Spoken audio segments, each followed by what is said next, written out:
right, hello and welcome to another episode of I Guess I'll Do It with Pat House. Normally I have comedians on, but today we're going in a different direction and I am super excited. Today I have the director of the Bill Murray stories and I Love You, You Hate Me. Today I have Tommy Avallone. What's up, man? Hey, man, how are you? I'm doing very well. It's good to see you. It has been a long time. Yeah, for sure.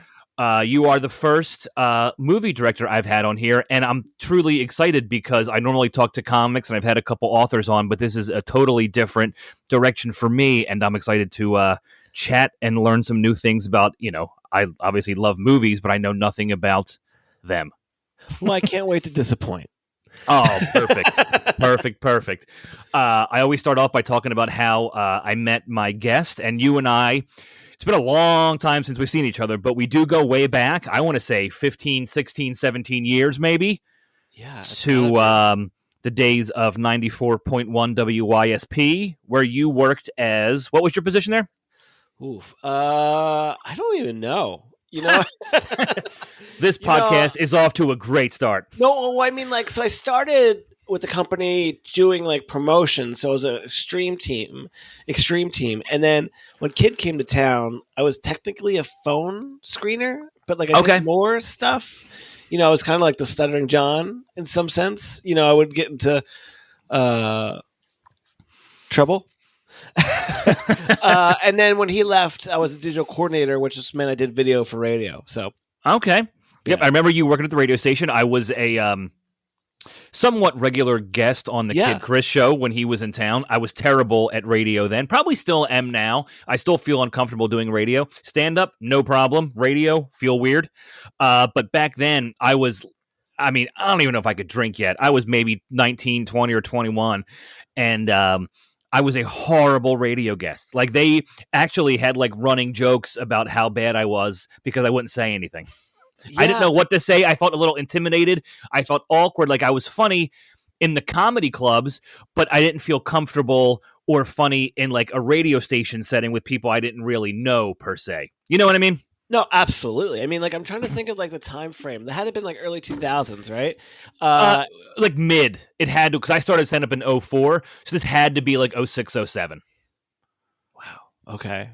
Yeah, I'm positive this was around that time frame. Okay. Yeah. And then so yeah, I mean, that style of radio back then was very just aggressive, and when you first go in, you think, oh, well, this is going to be fun. Everyone's going to be so welcoming. And then they just destroy you. Absolutely. It was a very shaking, Absolutely. It was a very ball busting atmosphere, which is fine. But at that point in my career, I was very much a writer. I was a scripted comic. I had bits, I had material that were scripted out and written, and I knew how to be funny on stage. But yeah, I got eaten alive on a couple of those those radio appearances. I mean, by Chris and the listeners alike. Yeah. I probably forwarded some of those calls over because people would call in and they'd be like, Pat House sucks, and someone that's hold. People, I'm totally using that as a soundbite. But no, I mean, it's a different animal to go on stage. I mean, I don't know. I mean, I never went on stage to do comedy, but I know for a fact it's a different animal to go on stage and do that versus go onto a radio show and just sort of swim with the sharks. Yeah. I mean, they're all amazing people on the show, but absolutely. I mean, you're going with Levy and Ed McGonigal, and they just would destroy.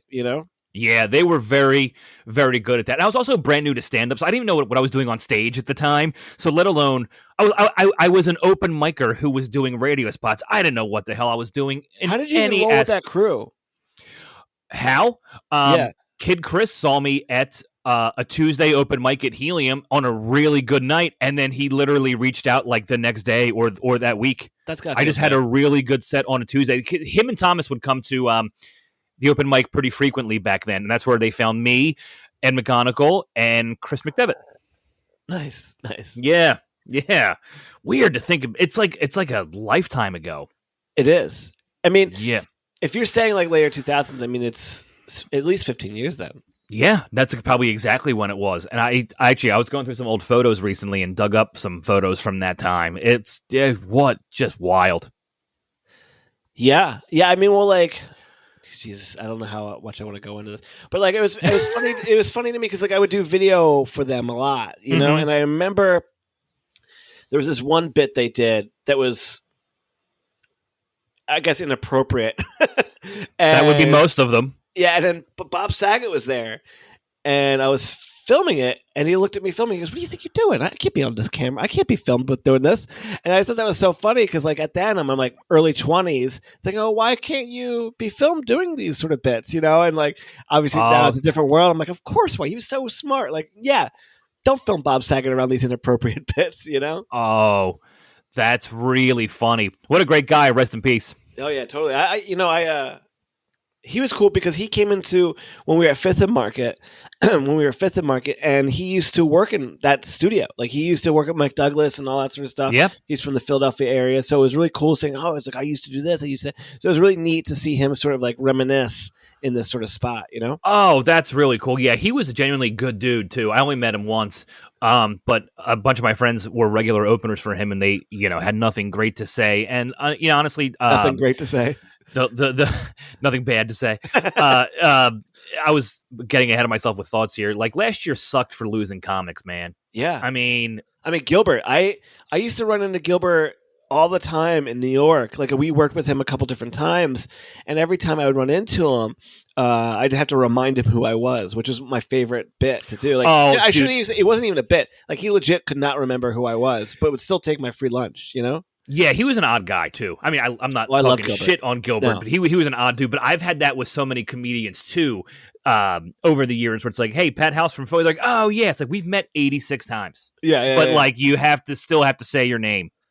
Yeah, Gilbert. Last time I think I saw him, he was dressed like Adolf Hitler at a historical roast. I was like, this is the best.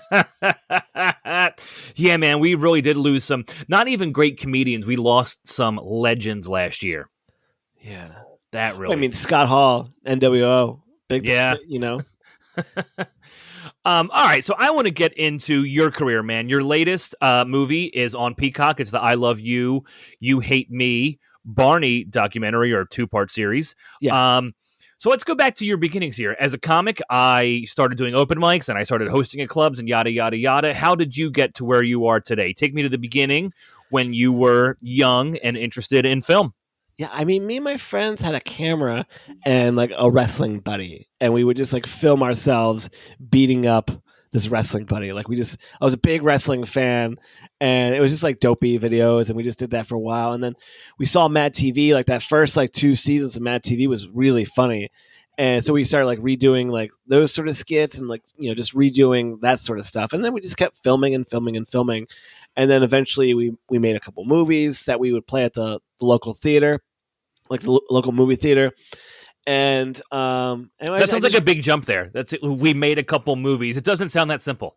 Sure. Well, I mean, like, so I just always had a camera in my hand, right? So when I was 11, me and my friends would just do these skits, and then when I was in high school, I put myself in charge of the TV station there, and we would have like a little TV show in front of like before homeroom on like Wednesdays, And then the Blair Witch Project came out, and we're like, oh, let's make a parody of Blair Witch, Like we just kept like trying to do things, and then and then like Kevin Smith is a thing, and all I wanted to be was Kevin Smith, chasing that sort of Clerks, like, hey, I'm 22 years old and I made this movie that, made my whole life.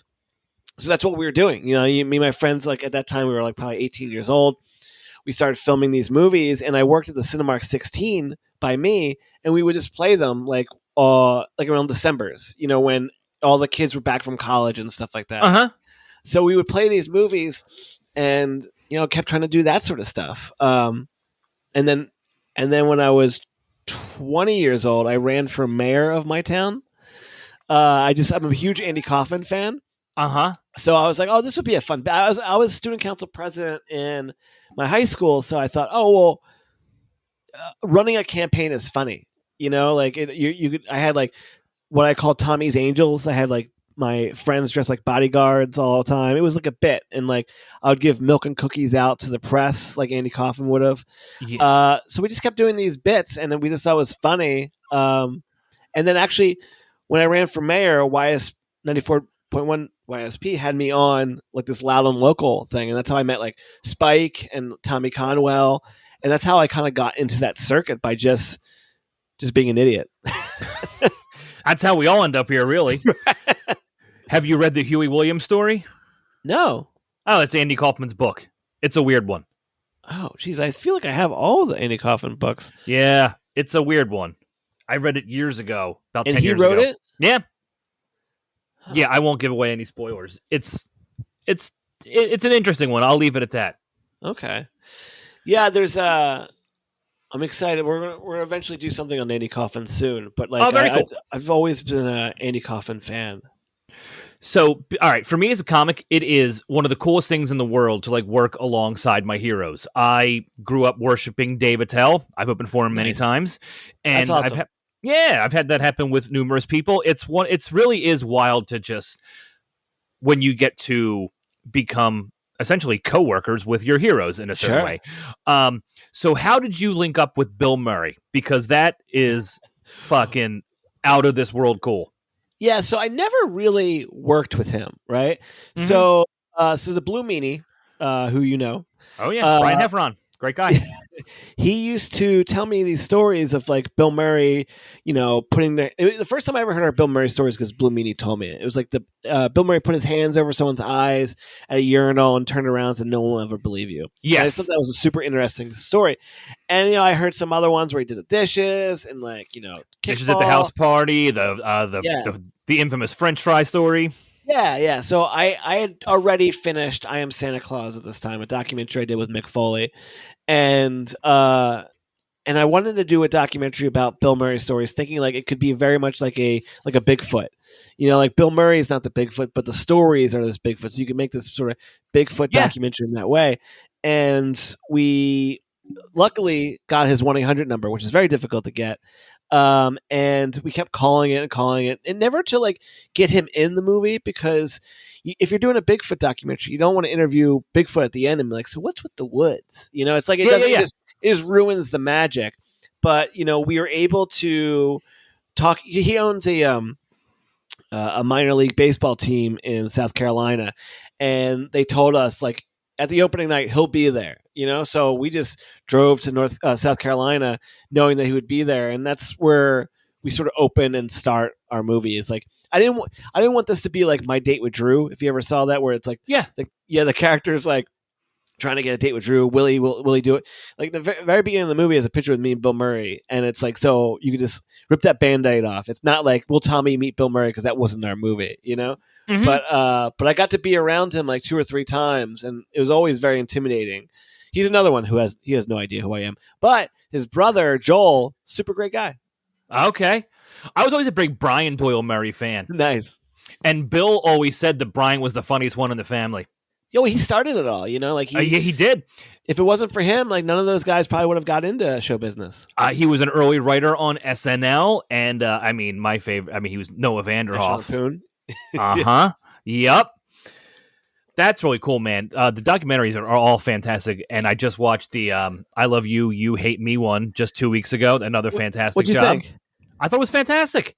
Nice. And I really... Yeah. Go ahead. It was the first thing I had with commercial breaks, so it's it's just weird to like have to do those little like tease outs, Okay. So that's part of the industry I know nothing about. Well, like you can't just like go to commercial, It's like you have to frame it in a certain way and end it at certain spots so it's like fitting. Yeah, like it's so it makes like sense. Cliffhangery sort of, not a complete drop off. Yeah. Okay. Yeah. That was okay. Weird. That's something I've never noticed. I know nothing about. Well, film. but like that's the thing. It's like like Peacock. I guess maybe Netflix will eventually do it, but so many of these streaming networks now are building in commercials. I think Hulu has it now. Because they have to make money too. I'm assuming they got to get Peacock paid for sure. So it's almost like you're going back to TV with commercial breaks. So it's almost like a weird thing to remember a time when commercial breaks were a thing, but they're coming back. You know what's really funny? I was actually just talking about this recently with somebody. Now, this is way before my time. This is my great-grandfather. My grandmom's dad used to listen to the Phillies games on the radio in the 1920s and 30s. And my grandmother told me there would be one commercial at the 7th inning stretch, and my great-grandfather would get mad. He would get mad at one commercial during an entire baseball game 90 years ago. Now there's 12 at every single commercial break. Yeah, well, I mean, even at the radio station, I remember that was like a big thing. It's like 40-minute nonstop rock block, you know? Yeah, that's total. That is totally. And I guess I even haven't heard that phrase in forever. Easy, like we're playing 20 songs in a row, no breaks. Yeah, nonstop rock block. That's a good one. So, okay, this is such a cliche question, and I feel like a complete dork asking it. But what are your favorite movies? Clearly, you're working in the field that you love. What movies did you grow up watching? Or to this day? I love that question because I have like almost like a video store in my basement. I used to work at a Watchdog Video in Audubon, and so when that went under, I took a lot of the shelves and all that sort of stuff. So sometimes I'll just go through, and I have like little sections like movies about robbing banks. Movies like. I love how that's what you mentioned first. Well, I'm pretty fascinated with robbing banks. But anyway, so that's one of the things. But my top 5 movies right now are My Cousin Vinny. Oh. American Beauty. SLC Punk. Billy Madison. And I would say Ghostbusters, but also I could like pull in and out Fight Club as an honorary mention. 2 very wildly different movies. Yeah. Oh, I like to keep it like I don't want to be like just the one thing. Like I like there's like weird comedies in there, like Billy Madison to American Beauty are completely different movies. Absolutely. But My Cousin Vinny, man, that's so good. You know what? It's been that deserves a rewatch from me. Oh, totally. It's been a long time. Yesterday I was at Target and I was looking at the 2,200 piece Ghostbuster Lego set. It's a car. Oh, nice. And I was heavily debating buying it. I just have nowhere to put it. I would absolutely love to put that together, but then once I do, where's it going? That's the problem. But I would love to spend an entire weekend putting that together. I've never been a Lego guy. I remember. Really? Yeah. What was it? Was it Connects? There was a couple other things that I got. Connects were cool. I had the Ferris wheel and the roller coaster. They were so I liked the bigger pieces. Like if it was like 2,000 pieces or more, I was in. If it was like 50, like no, I wanted big. Yeah. And Flexi Blocks, they were good, if you remember. So what makes My Cousin Vinny your favorite movie? What about it do you love? I don't know. Well, Joe Pesci's great, and it's just so funny.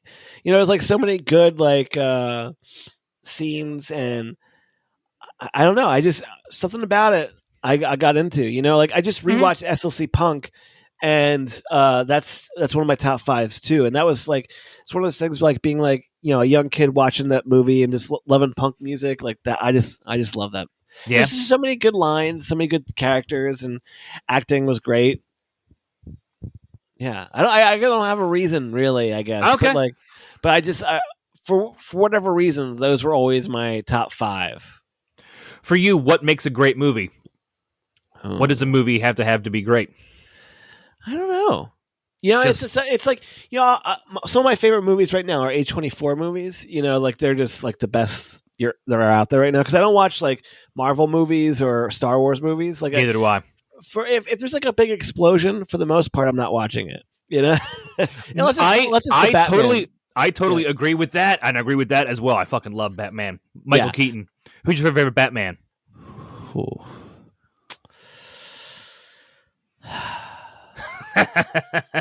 I think my favorite Batman is either Keaton or the new one, because as Batman, the character, Yeah, I got to go with Keaton.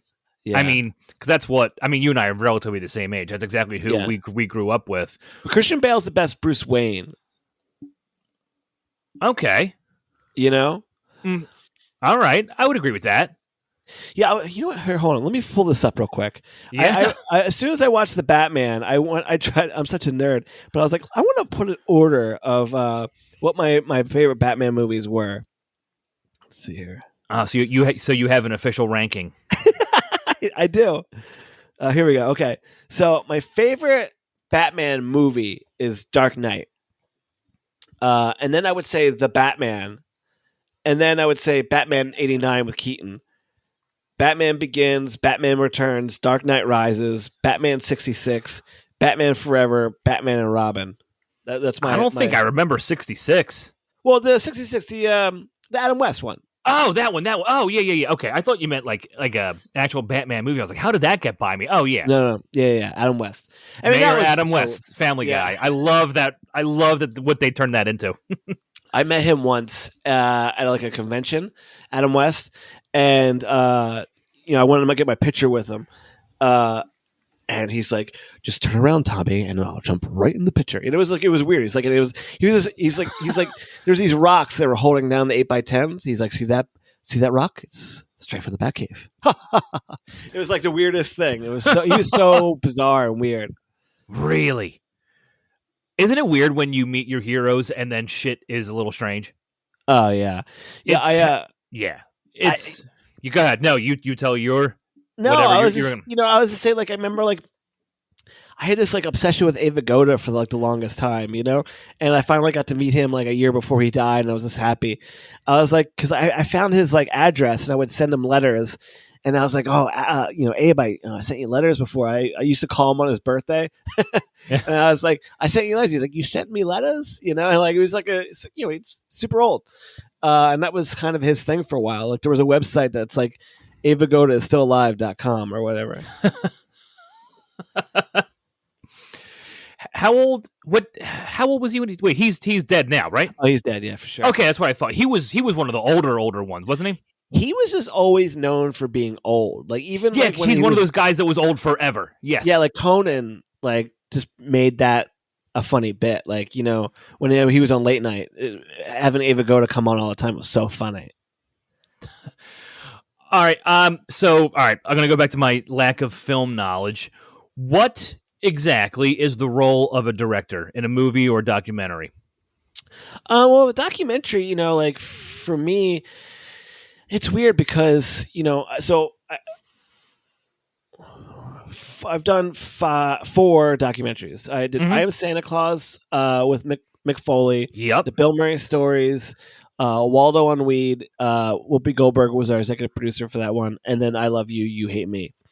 And those first 3 are like very independently made, where it's me and 2 or 3 other people, and we're just doing everything. Doing everything yourself. Yeah, like that's including like research, travel, interviews. You're doing everything on your own. Yeah.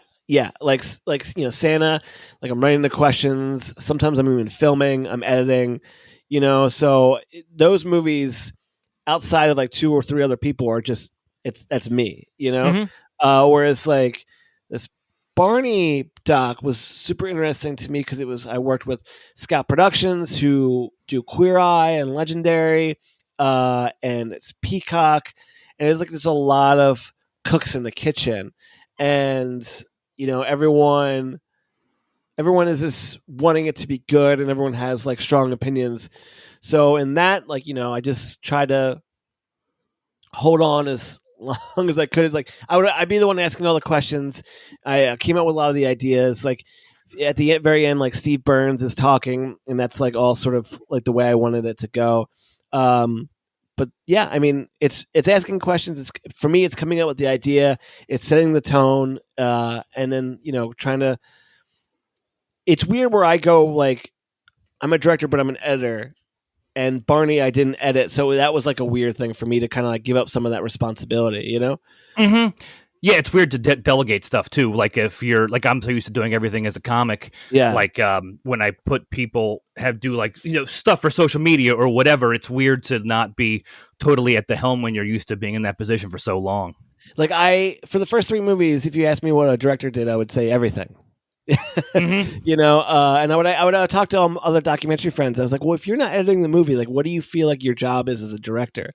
And it's really just kind of like being the sailor, like the captain of the ship and making sure everything is, riding the right waves and staying to the tone, the aesthetic, and all that sort of stuff. What's the role of the producer? Like, what is the difference? Yeah, there's just so many different things. Okay, that's what I kind of assume. So much goes on, but some people are like name only. Some people bring in money. Some people are just getting everything done. Like especially like Trent Johnson. for my producer on I Love You, You Hate Me. Me and him, we developed that whole thing. Did you just fart? No, that was the chair. Okay, that's funny. No, but like we just kind of like developed that whole thing together, and like kind of That's came hilarious. up. Yeah, yeah. So it's a bunch of different things. It's. I have no fun answers for you.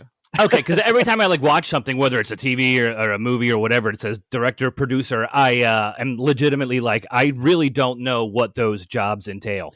Well, like, so I'm a director and executive producer on the Barney doc, right? And the executive producer credit there for me was mainly that was my idea, and therefore, like, I came up with it, and that's how I got that sort of credit, And then there's other executive producers that kind of came on and helped sort of just make the thing better, What do you love most about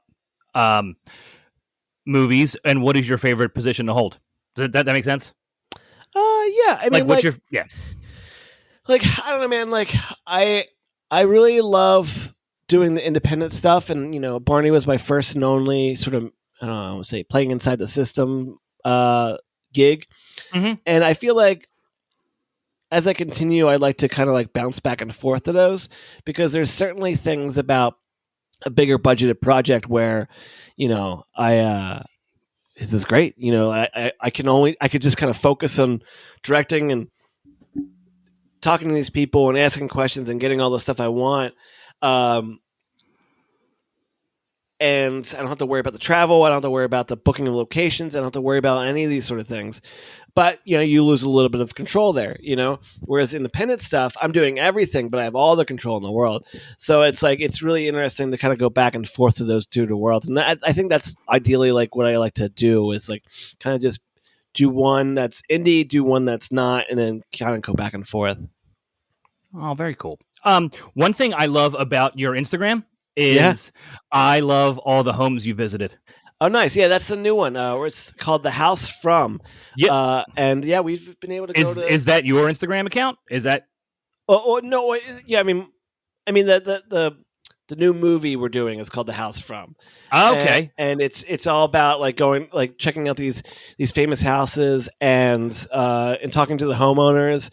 I'm not sure if you're a Can't Hardly Wait fan. It's been it's probably been since high school since I saw that one. Nice. Well, we brought Ethan Umbre back to that house, and it was great to hear stories about it. We talked to Jeff Franklin, who created Full House at the Full House house.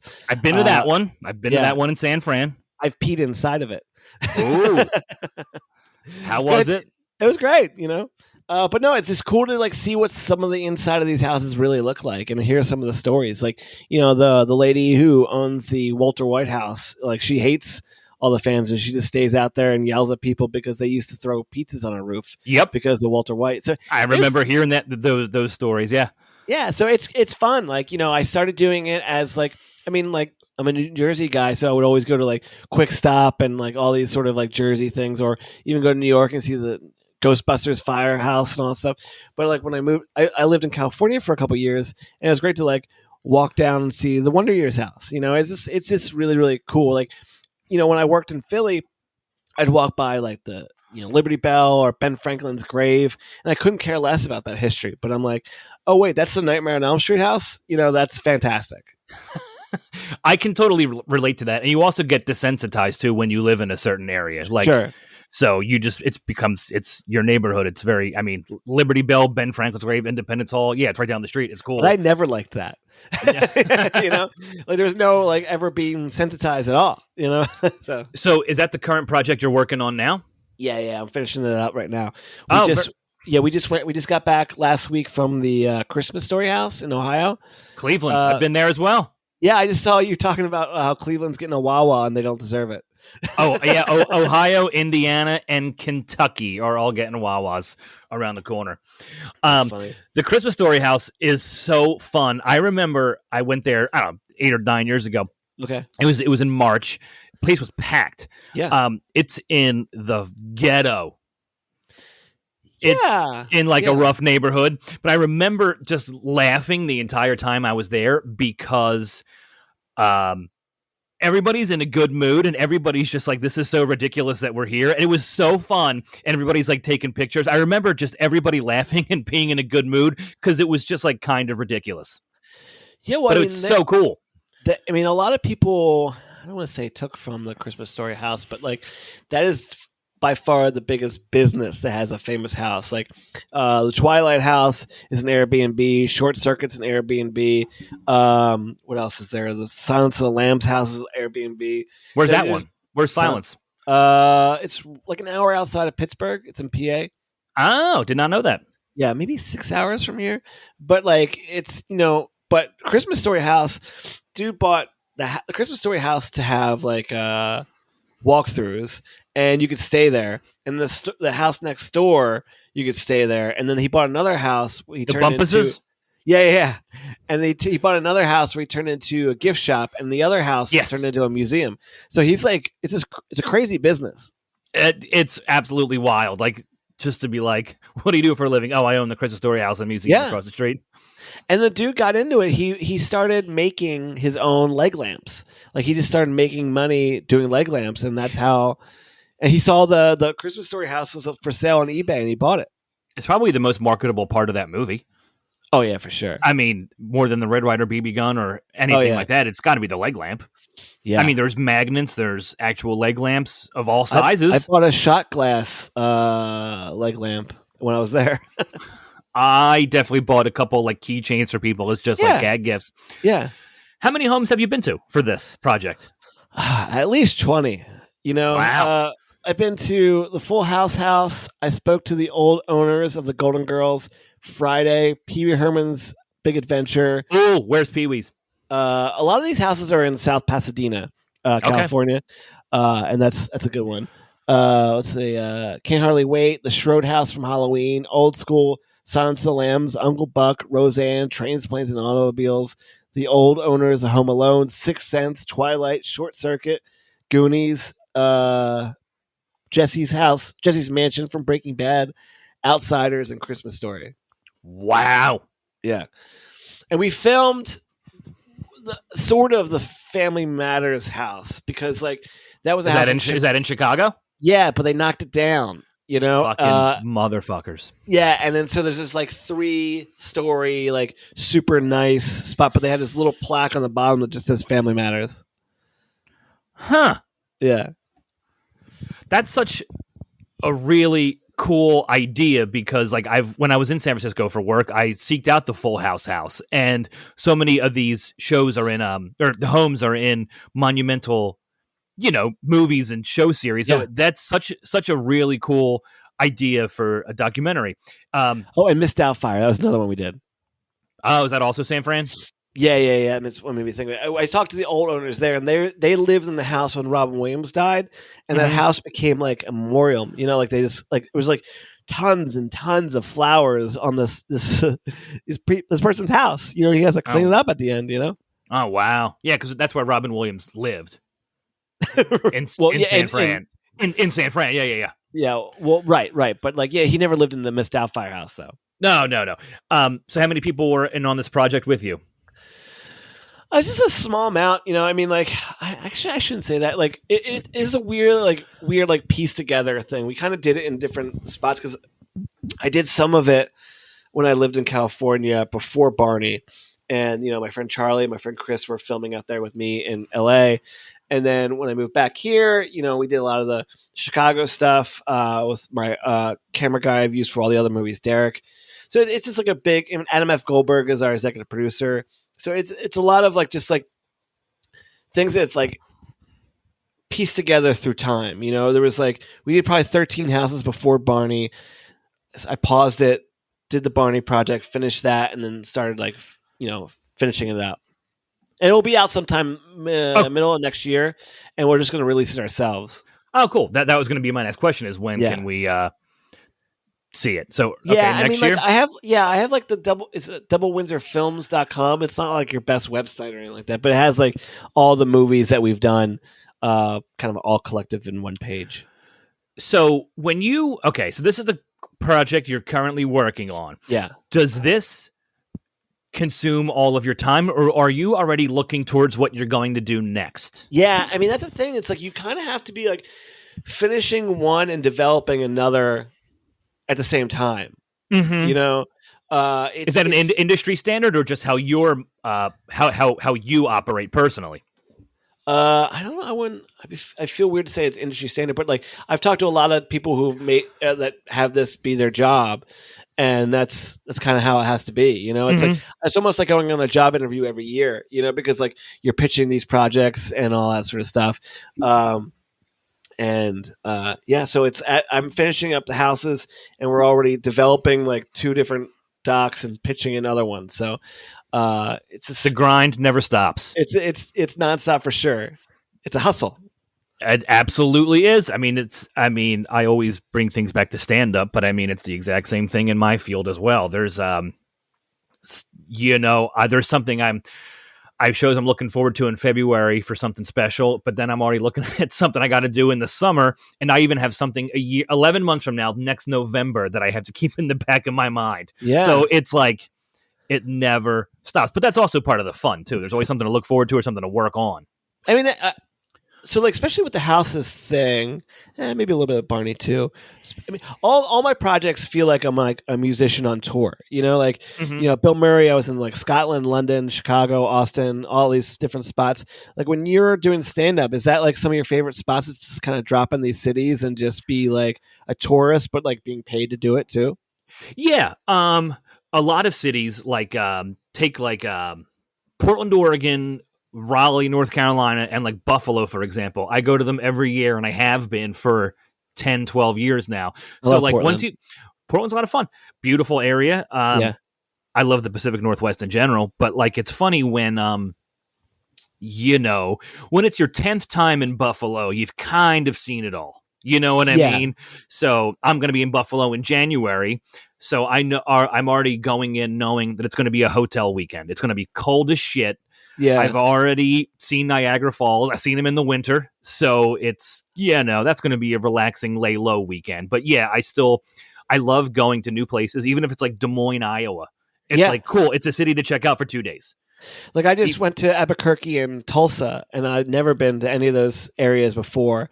But there was like really good spots to eat, and I was surprised. Like I was like, "What the hell's in Tulsa?" You know? Well, that's one of my favorite things to do on the road. Is I always Google like the best burger in town or whatever, and I'm a creature of habit. So every time I go to Portland, I go to the same place for lunch. Sometimes twice. Every time I go to Raleigh, I go to the Pit. Every time I'm in Buffalo, I think I went to Gabriel's Gate, and I have my spots like in cities I frequent. I have the exact spots I go to every time. Not to say I don't branch out, but once I find a spot that I love, I go there every time because I'm only there once a year. So if I'm only in Portland, Oregon every year and a half, of course I'm going there once or twice for my favorite burger. I was in Texas a lot for Barney, and it was great to have the barbecue, even though it was Dallas and like Austin. Austin's just the best, but Dallas had like Tyler Blacks and stuff like that, and that was so good. I love a good brisket, Oh, absolutely. I'll be in Austin in March, and Austin. So many great states have barbecue, though. I mean, North. And I had South barbecue Carolina. in Tulsa, and it was actually good. Oh, South Carolina's got great barbecue. Yep. Missouri. I don't think I've ever done that.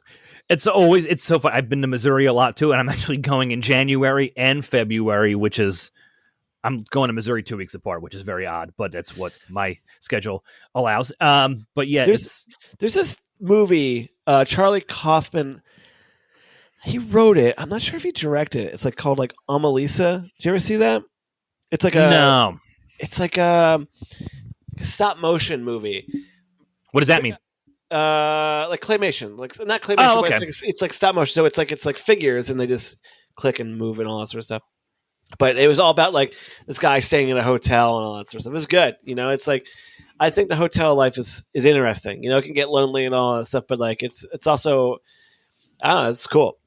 It can. I mean, I love it, dude. I have a lot of traveling on the calendar for the first half of 2023, and like I love it. I love flying. I love airports. I love hotels. I love the whole everything about it. I used to do Airbnbs, but now like the older I get, more hotels are like the way to go. Yeah, for Bill Murray and Waldo, we did a lot of Airbnbs, but I got real used to hotels at Barney, and it's just so much better, you know? Oh yeah, dude. I mean, I'm a big fan of like setting the air conditioner low the instant I walk in the room. Yes, And, yes, oh yeah, dude. I could be profusely bleeding from an open wound. I will still run to the thermostat to put the temperature down before I, my get favorite thing. band-aids. Yeah, I love it. Do you ever walk in a hotel room and it's like 78 degrees? You're like, what fucking monster just Yeah, stayed here? yeah. It's like, oh, well, they're just trying to like save on, air conditioning costs or whatever. I just dumped Yeah. that down to 66 or something like that. Real Oh, yeah. I mean, and like I sometimes could be freezing, but like for some reason, like I've earned it. absolutely no, dude. Freezing in a hotel bed is the absolute. It's one of the best feelings in the world. As weird as Yeah. that sounds, because you just like wrap yourself up in the blanket more. You know what I mean? Yeah. And then, although sometimes, like when they have that door that goes to the other room, I'll always like put a bench in front of it because I don't trust it. So we're going to bring it back to stand up here because this is how we're Sure. going to wind down. Right before we started recording this podcast, we were talking about Norm. Was he one of your favorites? Oh my god, yeah! I've seen him and Gilbert. I've seen like 5 times. I might have seen Gilbert like one more time, but like I seen Norm at like At Helium in Philly, where all those shows here. Helium for sure. But I saw him in Anaheim. He's just so good. He's so funny. Like, and I was a big fan of Dirty Work. I loved him on Saturday Night Live. Dude, yeah. Dirty Work is hands down in my top 5 of all time. And the Norm Show. I remember watching that in high school and thinking, this is hilarious. Like, dude, his voice, and like the way he hit his like the rhythms, it was always so good. Dude, and I could spend hours just watching his Conan clips. Oh my god! Well, the most cleverest thing, and they've been playing this after he died, was like when they're talking about chairman of the board for Carrot Top. Oh my god, dude! I've watched that clip 100 million times. When he said the chairman of the BORED, so funny. If you watch that clip and you keep your eyes on Conan. Conan slaps his desk, and he has like a physical reaction to that. It's so real. So clever. It's not scripted, and you could just see Conan is having a moment. And I forget her name. He's trying to he doesn't want her to have a bad interview. But man, when Norm says that, Conan I love watching Conan's reaction. It's such a real, honest reaction to one of the funniest things I've ever heard in my entire life. So anybody who's listening, you can tell like Norm like knew it too. It's like he's like, oh, I got it. This is good, because do something with that. Chairman of the board, BORED. Yeah, so funny. Which other comics do you enjoy? I got to see Chappelle at Red Rocks, and I thought that was cool. Oh, sweet. Yeah, recently or a while back, or when was that? It must have been before COVID. Yeah, had to been before COVID. Did you happen to be in Morrison, Colorado, or did you go out for this? No, I was filming something, and the people got us tickets. It was him and Jon Stewart and Michael Shea. And it was great. Cool. Yeah, it was awesome. And it was weird because like I just felt so disconnected from my cell phone because like you have to like put it in those boxes and lock boxes. Yep, I do not like that at all. But yeah, I mean like I got to see Carlin when I was a kid. Jealous, man.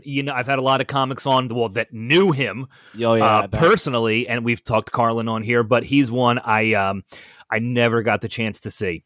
Yeah, my buddy saw Dangerfield live, and I was always jealous of him to see Dangerfield. See, I'm huge Dangerfield fan. The jokes, those simple one-liners that are perfectly worded to the syllable. Yeah. He was a master. I used to do Dangerfield's Comedy Club. Nice. No longer there. 61st and First. Well, no, it wasn't. I bombed a lot there. They got like touristy crowds, and it was a whole bunch of like foreigners in the crowd, and some of them like barely even spoke English, and I would always have to go on first, and I would just bomb. Yeah. But like I don't know, man, like when I was out in California, like I love going to the store, and like it was just like I seen Bill Burr like 2 or 3 times, and Bill Burr is the best. A monster on every level. Maron, Tom Segura, is always so good. Dude, Segura's great. He's been very, very good to me. He's taken me around all over the country. Maron is such a great guy too. The first set I ever did at the Comedy Store was because of Mark Maron, and like, he's such a nice guy. Well, I mean, that's the thing is like talking, like you talk about like with me with Bill Murray, like I don't have a relationship with Bill, but like it's got to be great with these stand-ups, like especially if like they're coming to the area and you get to like work with them or see them, like you probably have like a huge list of like people you've got to like be in that little green room with, you know? Mm-hmm. Yeah, because when you are together at the comedy club for the weekend, you're hanging out in the green room all weekend. So you're in a small space with the other comics, and that's where like that's honestly the comedy club green room is basically where I got to where I am now, because regardless of who I worked with, Tom Segura, Mark Maron, whoever, I'm just like, hey man, if you need an opener, I'll drive, I'll fly. If you have any one-nighters in the area, like I can drive us from show to show. And it's amazing how many people have like taken me up on that. Yeah. Yeah. And then like, I'll never forget the first time, I was with Tom Segura at the Helium in Philly, and he brought me there as his opener after Portland, Oregon. And then we're in the green room, and he goes, "You want to do Phoenix and Kansas City?" And I'm like, "Holy shit!" And it's just from networking, hanging out, and not being a dick. Yeah, that's awesome.